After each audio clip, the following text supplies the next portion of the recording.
చంద్రబాబు బూట్లు తుడిచిన తర్వాతే కొడాలి నాని రాజకీయాల గురించి మాట్లాడాలి. గుడివాడ ఎమ్మెల్యే వెనిగండ్ల రాము. ప్రస్తుత పరిస్థితిలో కొడాలి నాని కార్పొరేటర్ గా కూడా గెలవలేడు. ఇది నా ఛాలెంజ్. కొడాలి నానిపై ఎమ్మెల్యే వెనిగండ్ల రాము ఫైర్. గుడివాడ ప్రజలు 53,000 ఓట్ల తేడాతో ఓడించిన నీకు ఇంకా బుద్ధి రాలేదు. గుడివాడ ప్రజలు 53,000 ఓట్ల తేడాతో ఓడించినా నీకు ఇంకా బుద్ధి రాలేదు. విజయవాడలో మీడియా ముందు మాట్లాడటం కాదు, దమ్ముంటే గుడివాడ రా. నీకు చేతనైతే గుడివాడ ప్రజలకు సాయం చేసి చూపించు. గుడివాడలో నీ సీటు ఖాళీ. నీలాంటి వ్యక్తి గురించి మాట్లాడడం దండగా. గుడివాడ ప్రజలు కొడాలి నానిని మర్చిపోయి చాలా కాలం అయింది. రాజకీయాల్లో కొంతమందిని ఎన్నిసార్లు అవమానించినా సిగ్గు లేకుండా మీడియా ముందుకు వస్తున్నారు. సమాజం చీకొడుతున్నా కొడాలి నాని సిగ్గుశరం లేకుండా విమర్శలు చేస్తున్నాడు. మోడీ చంద్రబాబు స్థాయి ఏంటి, నీ స్థాయి ఏంటి? రాజకీయాల్లో ఏం సాధించావని విమర్శలు చేస్తున్నావు? కొంతమంది వ్యక్తులు వాళ్ళకి ఏం చేసినా కానీ బుద్ధి రాదు. ఏ రకంగా అవమానించినా సిగ్గు లేకుండా మళ్ళీ వస్తూనే ఉంటారు. చెప్పేదానికి విశ్వాసం అయితే ఉండదు. ఏ మాత్రం కొద్దిపాటి సిగ్గు శరం కూడా లేకుండా దీంట్లో ఏది పడితే అది మాట్లాడే అసలు అంటే విశ్వాసనీయత లేకపోవడం అంటే నిన్న మాట్లాడిన మన పనికి మాజీ మాట్లాడిన విషయాలు రెండు తీసుకుంటే దీంట్లో ఓ పక్కన మోడీ గారు చంద్రబాబు నాయుడు గారు ఈక్వల్ అని చెప్తారు. ఈ జగన్మోహన్ రెడ్డితో డిస్కషన్ పెట్టాలంటే మళ్ళీ చంద్రబాబు గారు రావాలంటే ఏంటి పాసిబిలిటీ? బేసిక్గా వాళ్ళు మాట్లాడేది అంటే ఏదైనా కానీ ఛాలెంజ్ చేస్తే చంద్రబాబు గారు చేయాలి. చంద్రబాబు గారు ఎందుకు చేస్తాడానికి? ఆయన స్థాయి ఏంటి? జగన్మోహన్ రెడ్డి స్థాయి ఏంటి? అది నీ స్థాయి రెండింటి. నువ్వే చెప్పావు. మోడీ గారి స్థాయిలో ఉన్న వ్యక్తి వచ్చి బేసిక్గా మీకు ఈ జగన్మోహన్ రెడ్డితో డిస్కషన్ చేయాలి. పైగా అది నిజంగా మీకు తెలుసు ఎంత హాస్యాస్పదంగా ఉంటుందో.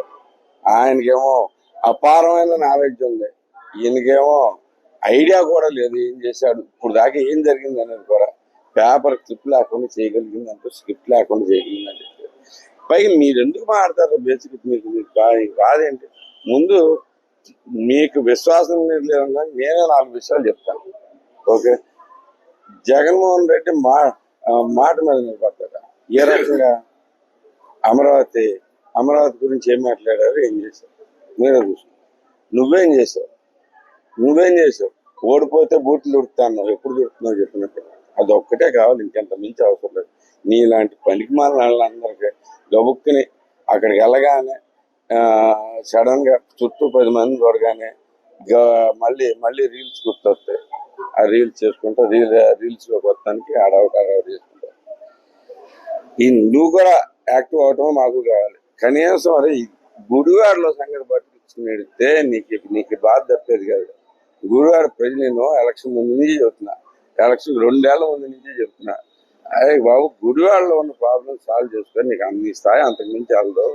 ఉన్న చోట పోగొట్టుకుని నువ్వు పైకి వెళ్ళి ఏం చేస్తావు అని చెప్పేసి అది క్లియర్గానే ఉంది. అది చూపించారు. 53,000 నెగిటివ్ చూపిస్తే ఇంకా మళ్ళీ వచ్చేసి ఇప్పుడు ఏదో ఉందన్నట్టు మాట్లాడతాను. ఏది జనాలకే గుడివాడ స్థాయిలోనే నేను మర్చిపోయారు. ఇక అక్కడికి వెళ్ళిపోయి పెద్దవాళ్ళ మాట్లాడి అటు నుంచి అటు వెళ్ళిపోతుంది. ఏమైనా దమ్ముంటే గుడివాడ వచ్చి మాట్లాడు. నీకేమైనా చేతనైతే గుడివాడ ప్రజలకి ఏమైనా సాయం చేసి చూపించు. ఈ ఒక్క సాయం చేశానని చెప్పి ఎవరికైనా చెప్పాను. దీంట్లో ఏదైనా కానీ మేము సిద్ధంగా ఉన్నాం. నీ స్థాయి ముఖ్యమంత్రి స్థాయిలో మీరు మాట్లాడాల్సిన అవసరం. నీవు కనీసం ఇప్పుడు క్లియర్గా చెబుతాడు, కనీసం ఒక కార్పొరేట్ కూడా గెలవదు. గుడివాడలో ఛాలెంజ్ చేసి చెబుతుంది. అది మీ మాజీ ముఖ్యమంత్రే చెబుతున్నాడు. ఎందుకంటే నేను తీసేసాడు ఆల్రెడీ. క్లియర్గానే అందరికీ తెలుసు.